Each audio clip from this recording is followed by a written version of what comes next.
장기 일반 민간 임대주택으로 등록하게 되면 8년간 임대하겠다. 10년간 임대 등록하겠다. 그렇다면 이익 생긴 거에 대해서 50%, 10년일 때는 양도차익의 70%를 적용한다.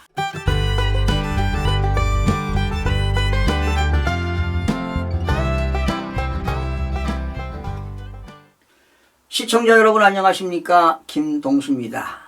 이 시간에도 양도소득세 실수 사례 29번째 시간이 되겠습니다. 오늘 이 시간에는요, 장기 일반 민간 임대주택을 등록하고요, 8년에서 10년 이상입니다. 그러니까 장기 일반 임대주택을 등록하고 여기서 장기라고 하는 것은 8년 이상입니다. 그러니까 8년 이상 장기 임대했다, 10년 이상 장기 임대했다 하게 되면은 그렇게 임대하고요, 임대하던 주택을 양도하는 경우에 양도 차익에 대해서 장기 보유 특별공제를 확대 적용해 주는 제도가 있습니다. 이거는 소득세법에서 나오는 것이 아니라 조세특례 제한법에 나오는 내용이기 때문에 일반인들은 이런 내용을 거의 알 수가 없습니다. 또 세무 전문가들도 이런 내용을 놓치는 경우도 있거든요. 그래서 오늘 이 시간에 장기 일반 민간 임대주택을 8년에서 10년 이상 등록하고 그 요건을 충족한 사람입니다. 그러니까 임대주택의 요건을 충족한 사람. 그러니 그냥 임대사업자로 단순히 등록했다고 되는 게 아니고요, 등록할 때 나는 장기 일반 민간 임대주택을 등록했다, 8년에서 10년 이렇게 등록한 사람은 그 등록 요건이 충족돼 가지고 만기가 돼서 그 임대주택을 양도했을 때 혜택을 많이 주는 제도가 있는데, 바로 이거는 소득세법에 나오는 게 아닙니다. 조세특례 제한법에 나오는 내용입니다. 자, 그런 내용을 소개하겠습니다. 실수 사례가 되겠습니다. 자, 여러분, 2016년 7월입니다. 2016년 7월에 임대주택을 취득했습니다. 임대주택을 취득했어요. 7억 원에 취득했습니다. 그리고 이 사람은 주택임대사업자 등록을 했습니다. 주택임대사업자 등록을 했는데 장기 일반 민간 임대주택이라고 장기간 임대하겠다 이런 거는 하지 않고 그냥 임대사업 등록만 했습니다. 예. 그리고 이제 세무서에 사업자 등록을 냈겠죠. 이제 지금 이게 오피스텔이라고 합니다. 평수가 좀 있는 건데, 그리고 이 사람은 2021년 3월에 거주주택을 취득했습니다. 자, 이 사람은 이거 거주주택을 취득하게 되면 2년 거주하고 양도하면 세금이 없죠. 네, 그렇죠. 자, 그런데 이 사람은 2024년 이걸 양도한 것이 아니라 8월에 임대주택을 양도했습니다. 임대주택을 양도했어요. 10억에. 그런데 이거 얼마에 사왔느냐? 7억에 사왔네요.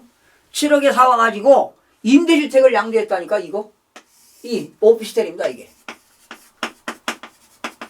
오피스텔을 주택임대사업자 등록을 하고 7억에 샀는데 10억에 양도했습니다.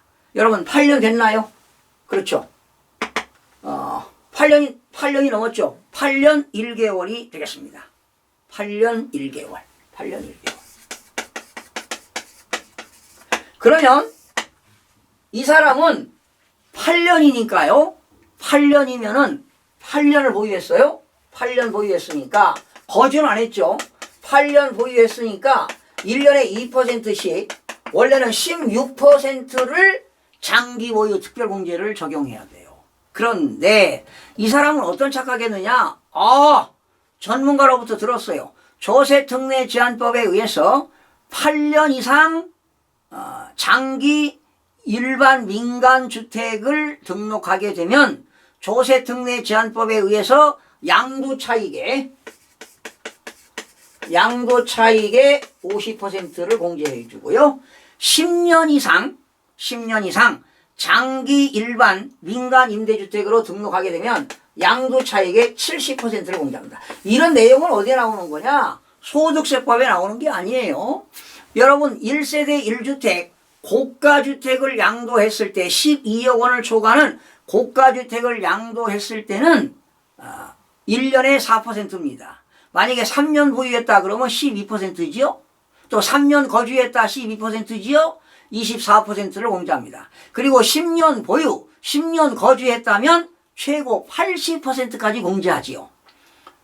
근데 그거는 소득세법에 나오는 겁니다. 그러나 장기 일반 임대주택입니다. 장기 일반 민간 임대주택을 양도하게 되면 8년 이상 임대했다. 양도차익의 50%. 10년 이상 장기 임대했다. 양도차익의 70%를 공제합니다.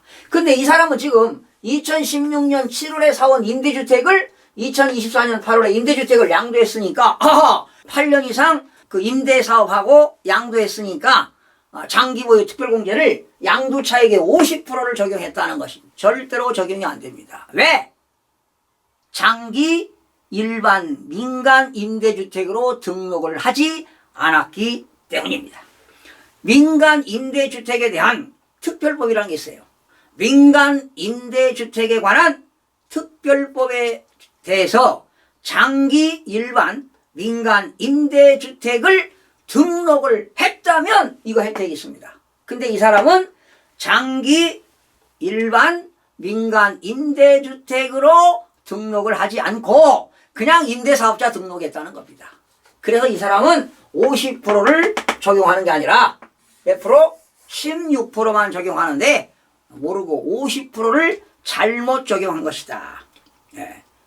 그러나 원칙은 장기 일반 민간 임대주택으로 등록하고 8년에서 10년 이상 임대를 하는 경우에는 장기보유 특별공제를 적용이 가능하다.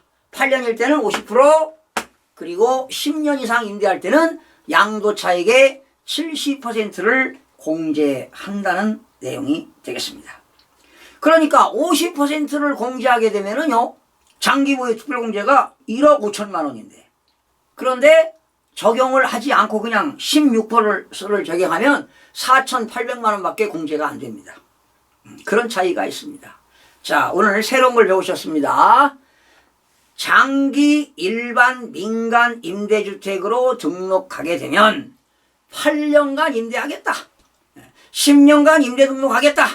그렇다면 이익 생긴 거에 대해서 50%, 10년일 때는 양도차익의 70%를 적용한다. 그런데 이 사람이 임대주택을 양도하지 않고 그냥 거주하고 있던 주택을 팔았다. 2년간 보유하고 팔았다면, 거주하고 팔았다면 비과세가 되지요. 그러나 이 주택을 언제 샀습니까? 이 사람은 2019년 2월 12일 이후에 샀기 때문에 한 번밖에 비과세가 안 됩니다. 그러나 2019년 2월 10일 이전에 취득했다면, 거주했다면 재차 두 번째 주택도 비과세가 된다는 것입니다. 그러나 2019년 2월 10일 이후에 주택을 취득해서 거주했다면 평생 한 번만 비과세가 된다는 것 기억하시기 바랍니다. 지난 실수 사례 28번째와 29번째도 상당히 실무적으로 중요한 내용이 되겠습니다. 여러분, 장기 일반 민간 임대주택의 요건이 있어요. 그 요건은 주택면적의 전용면적입니다. 전용면적이 85제곱미터 이하여야 합니다. 그러나 그 주택이 읍면적에 있다. 읍면적에 있다면 100제곱미터 이하가 되겠습니다. 전용면적 85제곱미터 이하가 되겠고요. 읍면적에 있다면 100제곱미터 이하가 되겠습니다. 그리고 증액요건입니다. 이렇게 장기 일반 민간 임대주택으로 등록했다면 임대료와 임차보증금입니다. 임대보증금은 증가율이 5%를 초과하면 안 됩니다. 반드시 5% 이내일 것, 5%를 초과하면 안 된다는 것도 알아두시기 바랍니다. 시청해주신 여러분 고맙습니다. 구독과 좋아요, 알림 설정을 누르시면 더 많은 정보를 얻을 수 있습니다.